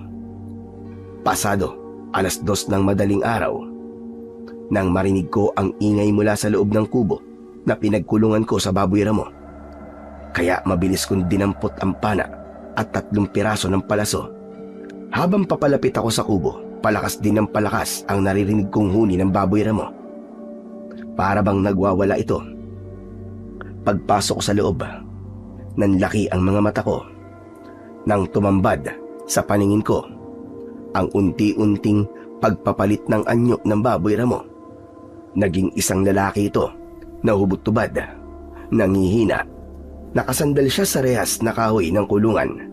Dahan-dahan akong lumapit sa kinaroroonan nito. Anak naman ng 10 tipaklong, oo. Akala ko tunay na baboy ramon nahuli ko. Isa ka palang aswang hayop ka. Paano nangyaring hindi ka naramdaman ng tagsuri ko? Tsaka, hindi ka agad nagpalit ng anyo bilang tao. Samantalang may pagkakataon ka naman kanina. Hindi sumagot ang lalaki. Hinahabol niya ang kanyang hininga. Napuno ng pagtataka ang dibdib ko habang binabalahan ko ng palaso ang pana ko. Saka ko itinutok yon sa kanyang katawan. Bumangon ang lalaki at sa harap ko mismo, pinatid niya ang mga lubid na nakatali sa kanyang kamay at paa. Hayop ka! Sino ka? Anong klaseng nilalang ka? Ngumisi ang lalaki at kitang-kita ko na naging asul ang kanyang mga mata imbis na maging kulay pula yun. Dahil doon, itinutok ko na ang palaso sa mukha niya. Pero hindi ko nakita ang takot sa anyo niya. Sa halip, idinipa niya ang kanyang mga braso habang nakangisi. Tinatanong mo kung sino ko. Pagmasdan mo muna ang katawan ko. Magkakasunod na pagnulok ng laway ang ginawa ko habang nakatingin sa sugat niya sa katawan. Nanlaki ang mga mata ko nang bumalik ang dugo nito sa loob ng sugat niya. Saka unti-unting naghilom yun at walang natirang marka sa sugat nito. Ngayong nakita mo na ang kakayahan ko, kilala mo na ba kung sino ko? Diyos ko, hindi ako maaaring magkamali. Ikaw ang mabangis na aswang. Ikaw ang aswang na pumapatay ng kapwa mo, aswang. Mabuti naman at kilala mo na ako. Kaya matakot ka na. Hayop ka. Hindi ako matatakot sa'yo. Pinatay mo nanay ko. Alam ko ikaw yun. Mabilis kong binawi ang pagkakatutok ng palaso sa katawan ng lalaki. Agad kong binuhusan ng kamandag ng kobra ang dulo ng palaso. Saka ko muling itinutok yun sa kanya. Ito na ang magiging katapusan mo, hayop ka. Sa tingin mo ba, katalab sa akin ang palaso na yan? Hindi man tumalab ang palaso sa katawan mo, pero sa kamandag ng kobra, tiyak na mamamatay ka. Tatadtarin kita ng pinong-pino, hayop ka. Nanginginig ang kamay ko nang itutok ko ang pana sa kanyang noo. Saka ko mabilis na pinakawalan ang palaso at lumipad yun sa ere. Ngunit sa kasamaang palad, nasalo niya yon at dinilaan pa niya ang dulo ng talim ng palaso. Kahit nakita ko na ang bagay na yon, muli kong nilagyan ng kamandag ng kobra ang dalawang natitira ko pang palaso. Saka ko ipinana yon sa mabangis na aswang. Tagumpay naman ako dahil tumama ang mga yon sa dibdib at sikmura nito. Pero bagya lang siyang nasaktan. Napalitan ng halakhak ang galit niya at ipinakita niya sa akin kung paano nito binunot ang mga palaso na bumaon sa katawan niya. Pagmasdan mo kung paano baliwalain ang katawan ko, kamandag ng kobra. Hagal ka talaga. Akala ko ba ay kilala mo na ako? Bumalot ang takot sa buo kong pagkatao nang mapagtanto ko na hindi ko siya mapapatay ng kamandag ng kobra. Napaatras ako habang hindi ko inaalis ang tingin sa sugat ng aswang na unti-unti na namang nagsasara. Saka ko lang din naalala ang tungkol kay Mang Reden. Kinain ito ang katawan ng aswang na tiktik at kahit may kamandag ito ng kobra sa katawan ay hindi namatay ang kumain sa kanya. Kaya napagtanto ko na wala nang epekto yun sa mabangis na aswang na nahuli ko. Pakawalan mo ko rito. Pakawalan mo ko. Hindi kita pakakawalan. Ngayon pa ba na alam ko kung sino ka? Hanggat hindi ako nakakahanap ng sandatang papatay sa'yo, hindi ka makakalabas sa kulungan yan. Kung kinakailangan sunugin ka ng buhay ay gagawin ko. Mapatay lang kita. Magsisisi ka. Hindi mo ako maikukulong dito ng habang buhay. At sa oras na makawala ko rito, sisiguraduhin ko na papatayin kita. At uubusin ko ang lahi mo. Tumigil ka! Kahit nakita ko na ang kakayahan mo, hindi ako matatakot sa'yo, hayop ka! Hindi mo ko maluloko. Tumahimik ka, sabi! Itong tandaan mo, hindi ako natatakot sa mga pagbabanta mo. Sanay na ako dyan. Ikaw ang dapat na matakot sa akin dahil hindi mo ko kilala. Kilala kita. Ikaw ang mabangis na mga kaso na palaging umaatake sa mga alagad ko. Anak ka ng mortal kong kaaway na si Darding. Pero naging duwag Naglapain ko sa harapan niya pinakamamahal niyang asawa. Hindi pa ako nasiyahan na pinatay ko rin ang tatay niya. At ikaw naman, ang sunod kong papatayin. Dahil sa sinabing yun ng lalaki, sinubukan ko siyang dukutin sa kulungan para sana suntukin ang mukha niya. Ngunit nahawakan niya ang mga kamay ko. At kahit anong gawin kong pagpupumiglas, ay hindi ako makawala. Maya-maya pa, ay unti-unti na siyang nagpalit ng anyo bilang isang halimaw.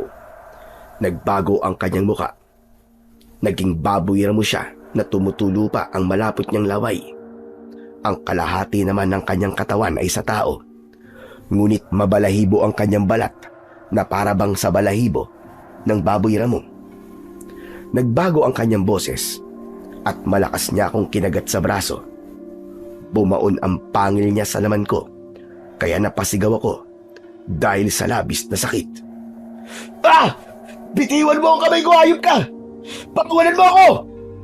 Sinabi ko na sa'yo na magsisisi ka. Binitiwan ng aswang ang braso ko, kaya bumagsak ako sa sahig na lupa. Hindi ako makagalaw. Naninigas ang mga kamay at binti ko. Tanging ang mga mata at bibig ko lang ang naigagalaw ko. Kitang-kita kong nagwala ang aswang sa loob ng kulungan. Walang kahirap-hirap niyang sinira ang rehas na kahoy nito. Saka siya lumapit sa akin at kinagat niya ulit ako sa balikat. Umangil siya ng malakas, kasunod ng malakas niyang halakhak. Ang epekto ng kagat ko sa tao ay katumbas ng kamandagdag kobra. Kaya naman, mapaparalisa ang katawan mo. Susuka ka ng dugo. Bubula ang bibig mo at manlalabo ang mga mata mo hanggang sa mabulag ka. Hayop ka! Papatayin kita! Hindi nagagana ang pagbabanta mo dahil wala ka ng kakayahan. Himala na lang kung makakaligtas ka pa. Mas lalong binalot ng takot ang dibdib ko nang marinig ko ang boses ni tatay mula sa pintuan. Anak! Hayop ka! Anong ginawa mo sa anak ko?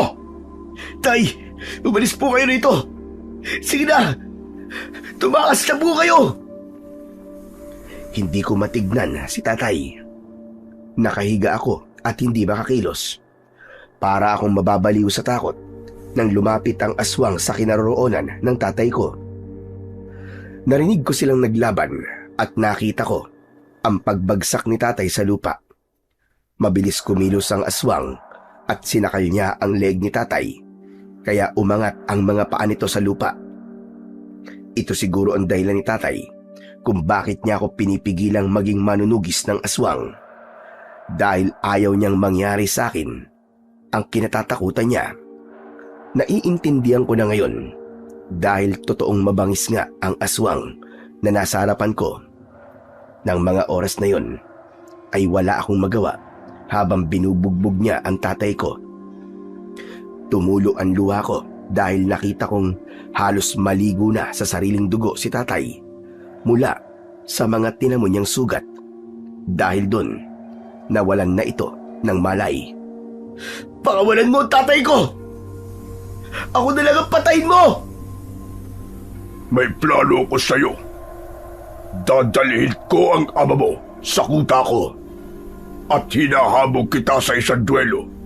Yun ay kung makaliligtas ka pa sa kamandag ko. Sa oras na hindi ka dumating bukas ng gabi, pagsasaluhan naming lahat ang katawan ng tatay mo. Huwag! Huwag mong gawin to! Ako ang harapin mo! Tinatanggap ko ang hamon mo! Kung ako lang ang masusunod, ngayon pa lang ay pinatay na kita. Kaya lang, sa dami ng mga alagad ko na pinatay mo, gusto kong ipakita sa mga natitira ko pang mga alagad kung paano kitang pababagsakin sa harap nila. Para sa akin, kapag natalo kita, isa yung malaking karangalan. Habang naririnig ko ang boses ng aswang, nagsimula namang magkikikisay ang katawan ko. Nakita kong binuwat ng aswang si tatay at lumabas siya sa pintuan. Ibalik mo ang tatay ko! Bumalik ka rito! Hanggang sa tuluyan na ngang dinala ng aswang si tatay. Mas lalong lumakas ang paggalaw ng katawan ko. Pati na ang abnormal na pagtirik ng mga mata ko ay hindi ko na rin makontrol. Ngunit ang hindi alam ng aswang, sanay na ako sa iba't ibang klase ng kamandag. Lalo na ang kamandag ng kobra dahil ilang beses na akong natuklaw ng ahas. Sa katunayan, ay minsan na ring nagamit ni tatay ang dugo ko laban sa tuklaw ng kobra sa kanyang katawan. Malakas ang dugo ko at kayang labanan ang anumang uri ng kamandag. Tumagal ang paghihirap ko hanggang kinabukasan.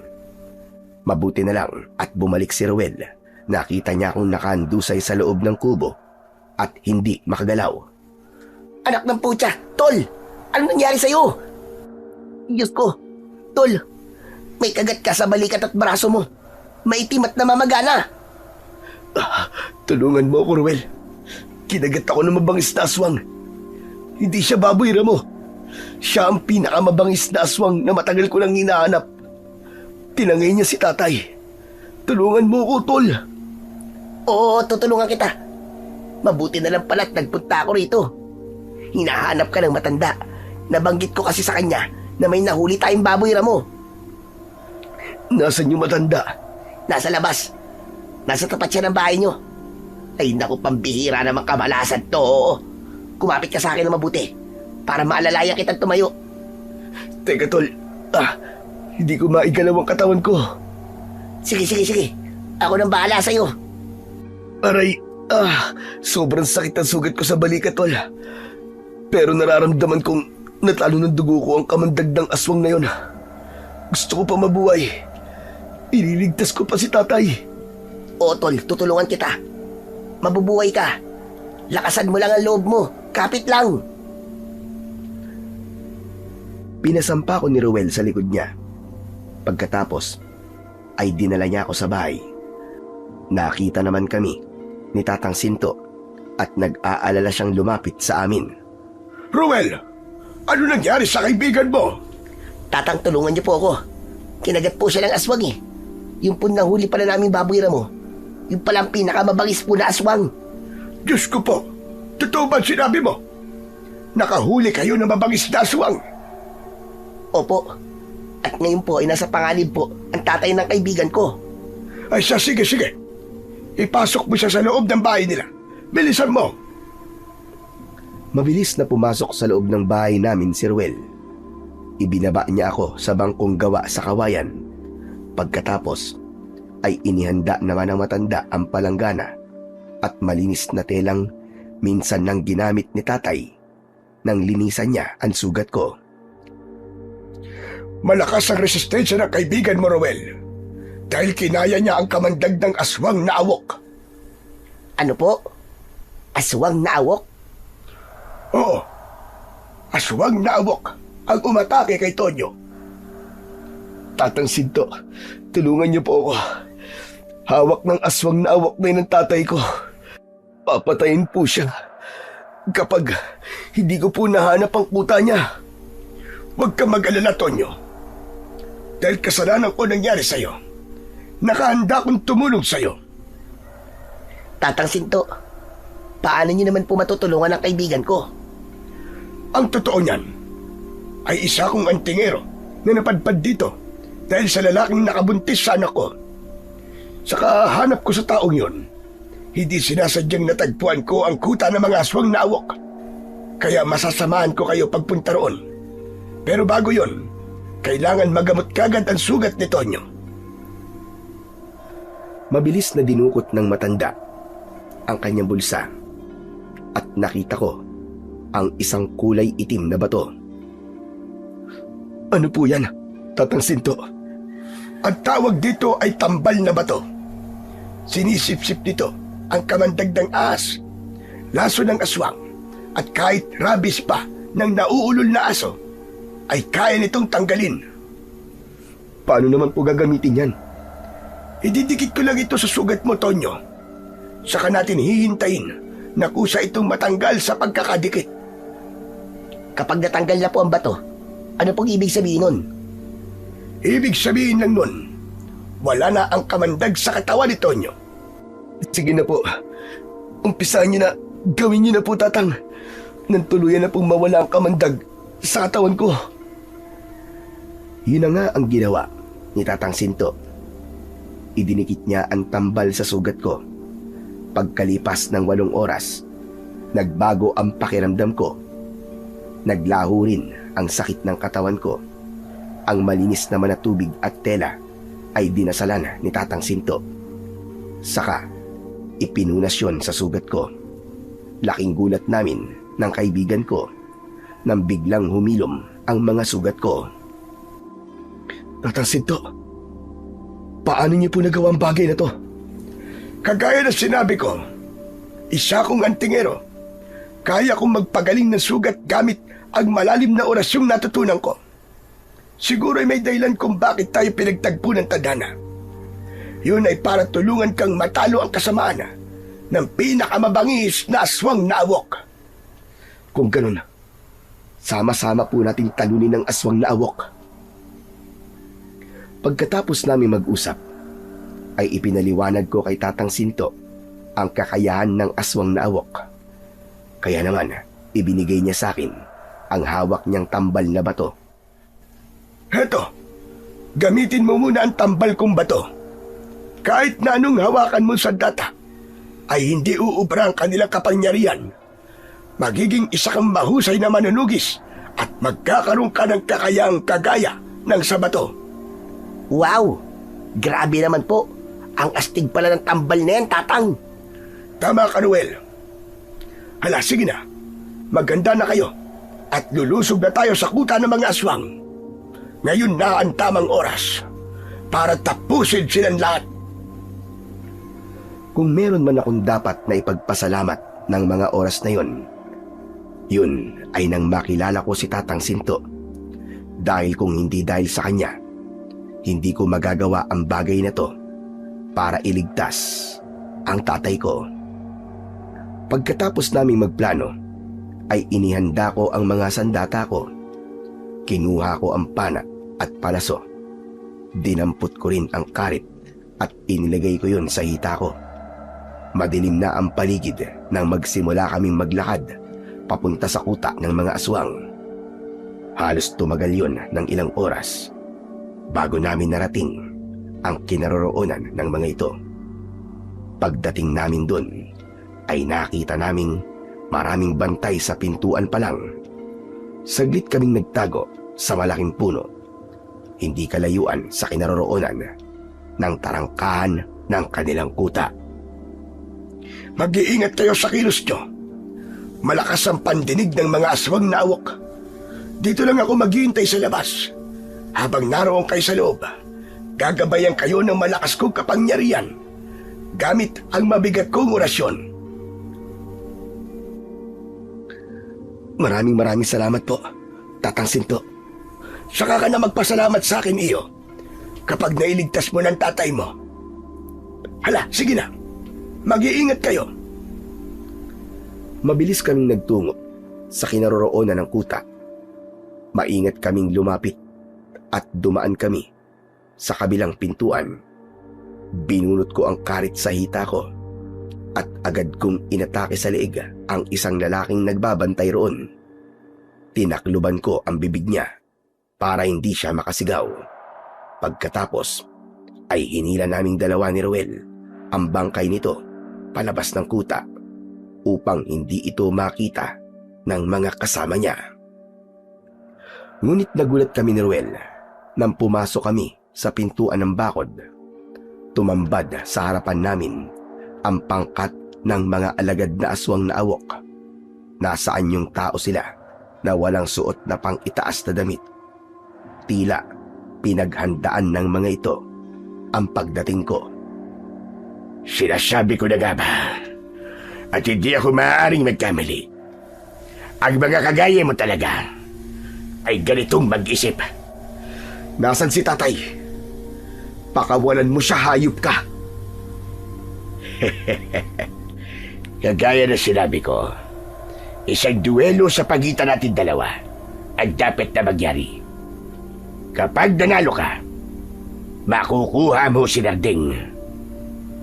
Kapag natalo ko, Alam mo na kung ano mangyayari sa'yo. Kasama ng kaibigan mong yan. Mamamatay kayo sa loob ng kuta ko. huwag kang masyadong maging kampante, Diablong Buang ka. Dahil hindi kita aatasan sa laban. Kapag nanalo ko, papatayin ko kayo kasama ng mga alagad mo. Yun ay kung mananalo ka sa akin. Umatras ang mga ito para bigyan ako ng daan papunta sa gitna. Ngunit pinigilan ako ni Ruel sa pamamagitan ng paghawak niya sa braso ko. Tol, teka lang. Ano? Sigurado ka ba sa gagawin mo? Oo, tol. Wala nang atrasan to. Lalabanan ko siya sa isang duelo.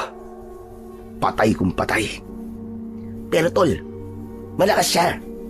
At hindi tayo nakasiguradong tutupad siya sa napagkasunduan. Alam mo naman ng mga aswang, tuso mga yan. Nakahanda ako sa maaaring mangyari. Maging sa kakayahan mo, tol. Magtiwala ka sa akin. Gawin mo kung ano ang pinag-usapan natin. Natigilan ako nang bigla kong naramdaman ang pag-iinit ng bato mula sa bulsa ko. Lumitaw ang liwanag mula roon na para bang binigyan ako ng lakas sa aking katawan. Kaya natiyak kong ginabayan ako ng orasyon ni Tatang Sinto. Maya-maya pa ay narinig ko ang boses ni tatay. Kaya nakita kong nakatali siya sa isang bangko. Nakapwesto siya sa gitna ng paglalabanan namin ng pinuno ng mga aswang na si Fernando. Nakilala ko siya dahil tinawag niya si tatay sa pangalan nito. Fernando! Tigilan mo ang anak ko! Ikaw ang tumigil. Malas mo lang. Dahil maging ang kamatayan ng anak mo ay makikita mo na rin. Hayop ka! Pakawalan mo ako nito! At tayong dalawa maglaban ng makita mo ang hinahanap mo! Tay! Huwag kayong mag-alala! Ililigtas ko po kayo! Anak! Umalis ka na rito! Sige na! Iligtas mo ang sarili mo! Hindi po ako aalis dito, tay. Ililigtas ko po kayo. Tama na, Satsat. Simulan na natin ang laban. Saktong paglitaw ng bilog na buwan, nagpalit ng anyo si Fernando bilang aswang na awok. Umalingaw-ngaw ang malakas niyang pag-angin sa paligid bilang hudyat ng pagsisimula ng laban. Pero bago yun, iniabot ko muna ang pana at mga palaso kay Ruel. Itinira ko sa kamay ko ang karit. Sa palagay mo ba, kaya akong patayin ng sandata mo na yan? Nagpapatawa ka ba? Hindi ako nagpapatawa. At oo, alam ko kasi na ganito ka lang kahina. Nagkakamali ka. Tao ka lang at wala kang laban sa akin. Subukan mo nang makita mong hinahanap mo, Diablong Buang ka. Kampante talaga ako na mananalo ko sa laban namin dahil alam ko hindi ako pababayaan ng Diyos at ni Tatang Sinto. Unang umatake sa akin si Fernando. Kinalmot niya ako at tinamaan niya ako sa likod. Kaya naman, humalakhak siya ng malakas na sinabayan naman ng malakas na sigaw ng kanyang mga alagad. Ngunit sa sunod niyang pag-atake, naiwasan ko ang mga yon at gumanti ako sa kanya ng 2 magkakasunod na saksak sa kanyang tagiliran. Bumulwak ang dugo mula roon. Natigilan siya dahil hindi naghihilom ang sugat niya. Teka! Ano to? Ano nangyayari? Huwag mo nang alamin. Dahil natitiyak ko sa'yo. Nakatapusan mo na! Mataas akong tumalon para itarak sa balikat niya ang talim. Ngunit nakaiwas siya at gumanti siya ng kagat sa braso ko. Ayop ka! Bunutin mo ang pangil mo sa braso ko! Nakakasuka ang amoy ng laway mo! Hindi nagagana sa akin ang kamandag mo! Dalawang magkakasunod na pagsiko ang ginawa ko sa mukha ng aswang na si Fernando. Kaya naman, natanggal ang pagkakakagat niya sa braso ko. Kagaya ng inaasahan, gumaling agad ang sugat ko. Dahil dun, mas lalong nagalit si Fernando. Hindi maaari. Kilala ko ang kanyang kakayahan. Sa tingin ko, may tumutulong sa'yo. Hindi patas ang laban. Mga kasama, hanapin ninyo ang matandang salamangkero. Nasa paligid lang siya. Dahil sa narinig ko, hindi ko napigilan ang pagpulasan ng mga alagad ni Fernando. Si Ruel naman ay agad na kumilos dahil nagkagulo na. Tinakbo niya ang kinaroroonan ni tatay para iligtas ito. Kaming dalawa naman ni Fernando ay mas lalong tumindi ang labanan. Maraming beses ko siyang tinamaan sa katawan at halos mapuno ng dugo ang katawan niya. Ano? Lalaban ka pa ba, ha? Mabangis na aswang pala, ha? Tumigil ka! Hindi ako makakapayag na matalo mo ako ng ganito kadali! Tanggapin mo na ang katotohanang mahina ka. Ngayon, ikaw mismo ang bubulagta sa sarili mong kuta at ikahihiya ka ng mga alagad mo na makakakita sa'yo. Tama na! Tama na! Ayoko nang marinig pa ang sasabihin mo! Tuluyan na kaming nagpambuno. Ubusan talaga ng lakas at walang gustong magpatalo sa aming dalawa. Tumagal ng halos ilang oras ang labanan namin. Maya-maya pa ay pumasok na rin sa kuta si Tatang Sinto at hinarap nito ang mga alagad ng pinuno ng mga awok na si Fernando. Sa dami ng dugong kumapit sa damit ng matanda, natiyak ko na napatay niya na ang mga aswang na inutusan ni Fernando para hanapin ito. Kaya naman, mas lalong sumiklab ang labanan sa pagitan ng mga alagad ni Fernando at ng mga kasama ko hanggang sa matalo nila ang mga kalabang aswang. Tonyo! Sige na! Gawin mo na ang plano natin! Dinukot ko sa bulsa ko ang tambal na bato. Ikinulong ko yun sa kamao ko. Saka ko sinugod si Fernando. Tinamaan ko siya ng suntok sa dibdib. Dahil dun, pasadsad siyang napatras, kasunod ng pagbabago ng kanyang anyo bilang tao. Hindi. Anong nangyari sa akin? Bakit nawala ang pagiging aswang ko? Anong nangyari? Hinigop ng bato ang kakayahan mo magpalit ng anyo. Ibig sabihin lang nun, naglaho na rin ang lakas mo. Kaya humanda ka sa akin, Fernando. Dahil katapusan mo na! Habang mahina si Fernando, sinamantala ko ang pagkakataon para atakihin siya ng saksak sa balikat gamit ang matalas kong karit. Sinundan yon ng pagbaon ng palaso sa mismong dibdib nito mula sa pana naman ni Ruel. Mabilis kong nilapitan ang kinaroroonan ni Fernando. Saka ko nilaslasdan tuluyan ang kanyang leeg. Diablong buang ka.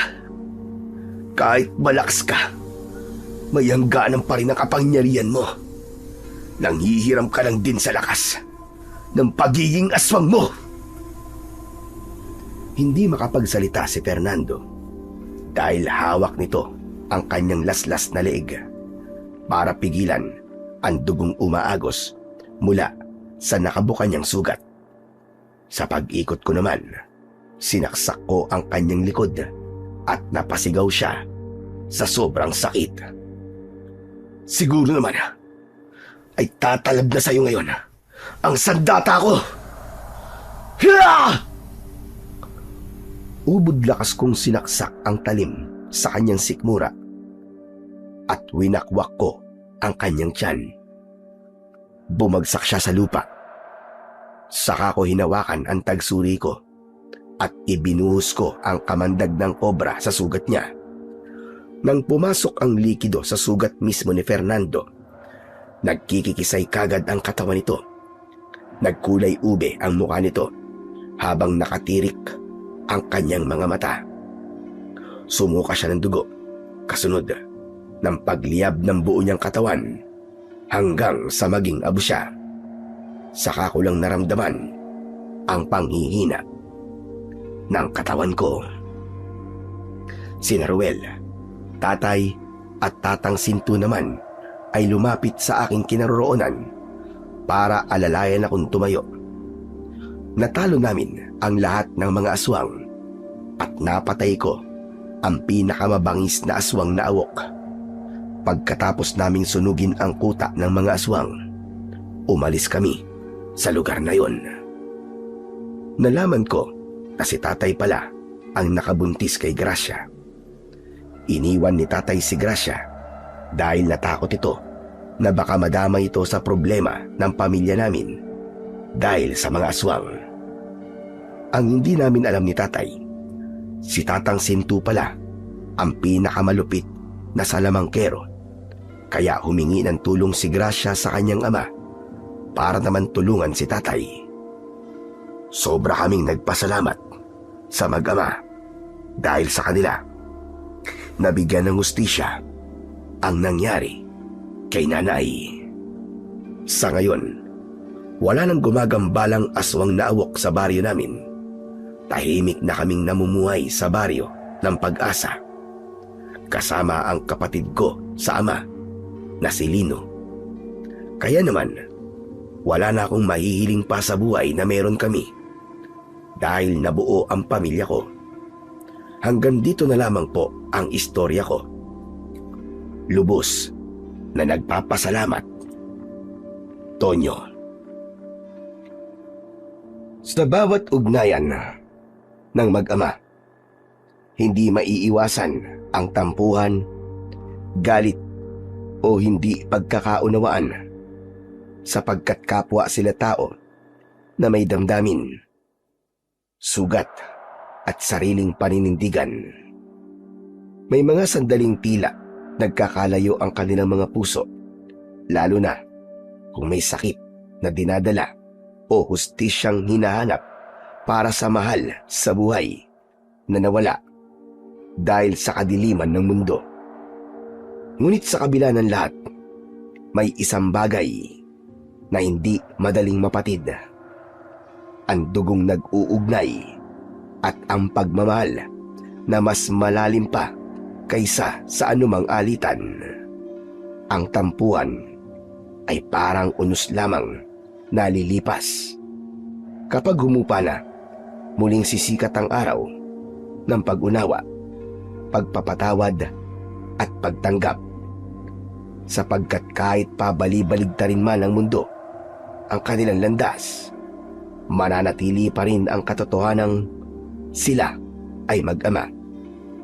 Tinawag upang magmahal, magdamayan at maging sandigan ng isa't isa hanggang sa huling sandaling ipinagkaloob ng Panginoon sa kanilang buhay. Sabi nga sa Kolosas, Kabanata 3, Talata 13, magpahinuhod kayo sa isa't isa at magpatawaran kung ansino man ang may hinaing laban sa iba.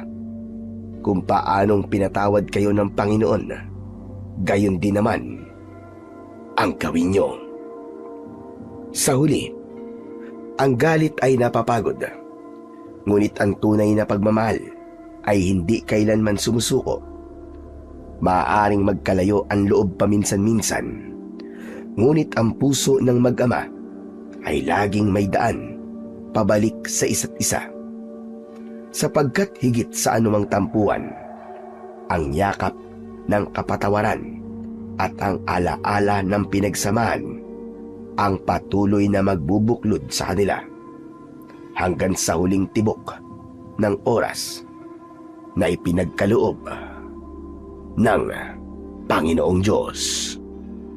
Maraming salamat po sa walang sawang pakikinig at suporta sa aking mga YouTube channel na The Voice Addict at mga kwento ni Apong Isaac.